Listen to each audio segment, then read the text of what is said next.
हे एकच कारण आहे मित्रांनो, की मी माझ्या गोष्टी माझ्या इतर मित्रांना देत नाही. तर आज मित्रांनो कामावरती गेल्याच BGIS टुर्नामेंट बघत होतो आणि काय यार काय पण म्हणत आपला जॉनाथन भाई एक नंबर खेळतोय आणि यावर्षी तर गॉडलाईकची ट्रॉफी आहे.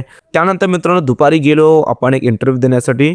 तुम्हाला माहित नसेल तर आपलं एका न्यूज चॅनल सोबत कोलॅबोरेशन होणार आहे, तर त्याच्यासाठीच मी इंटरव्ह्यू देण्यासाठीच गेलोय. त्याच्या आधी पण 2 इंटरव्ह्यू दिलेले आहेत मित्रांनो, पण ते वेगळ्या कारणासाठी होते आणि आजचा इंटरव्ह्यू वेगळ्या कारणासाठी होणार आहे. तर गेलो रिक्षामध्ये बसून आणि हीच ती बिल्डिंग आहे मित्रांनो, इथेच आपला इंटरव्ह्यू होणार आहे. पूर्ण सेटअप झालेला आहे मित्रांनो, तुम्ही बघू शकता लाईट्स वेट्स लागलेले आहेत, आपला टेबल सुद्धा सेट झालेला आहे. थोड्याच वेळाने आपला इंटरव्ह्यू सुद्धा सुरू होईल. इंटरव्ह्यू झालेला आहे मित्रांनो, इंटरव्ह्यू तर छान झाला आहे, व्हिडिओ सुद्धा चांगली रेकॉर्ड झाली आहे. 2-3 दिवसामध्ये चॅनलवरती अपलोड सुद्धा होईल, तुम्ही बघू पण शकता. त्यानंतर मित्रांनो ठाण्याची ट्रॅफिक ऑलवेज ऑन असते, काहीतरी करा यार, मुख्यमंत्री साहेबांना व्हिडिओ टॅग करा यार, बघू टॅग होऊ शकते का.